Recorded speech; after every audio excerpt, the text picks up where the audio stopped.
The exhibition is a year's work by the Gibraltar Archives and members of the Linguistic Science faculty of the University of Cambridge. There's been great emphasis in ensuring all the information comes from primary sources. There are documents tracing the origins of the Llanito language and the way it's evolved and reacted to historical events at the time. We do have some documents on show there, which are the government notices during the tenure of George Don when he was governor, and all the official notices were actually published in English, in Spanish and in Italian, because a third of the population of Gibraltar was a very strong, fluent Italian-speaking community.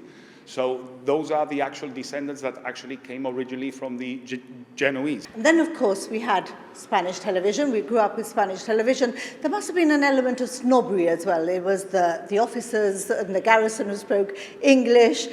We had the political situation with Spain. So how much of an influence did that make into today's generation, which mostly speaks English? Well, I think that all that emerges post-Second World War, and obviously it could have been due to the necessity of it, that some of the Gibraltarian evacuees, especially the mothers that were there left in London with 3, 4, 5 children, stories which I've heard, that none of them spoke a word of English. So obviously there was a need thereafter, no, and obviously there arose this awareness of the need to actually learn English, not to be able to express yourself with the actual British, because after all, Gibraltar was British.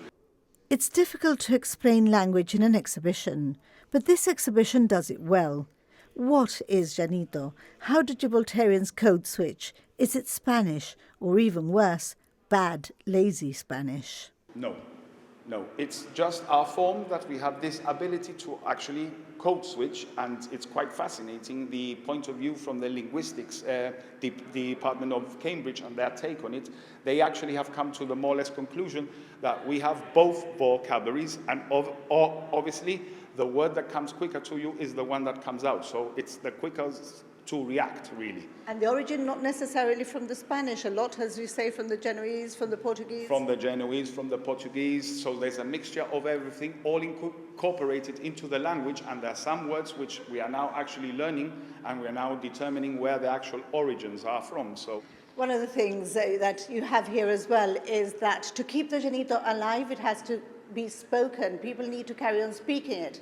But I said the other day in the newsroom, and the youngsters didn't even know what I was saying.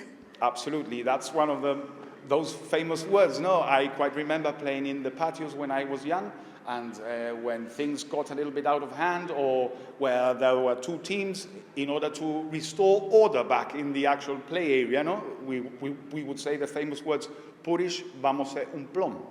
So those are words that actually come, no, or vamos sua.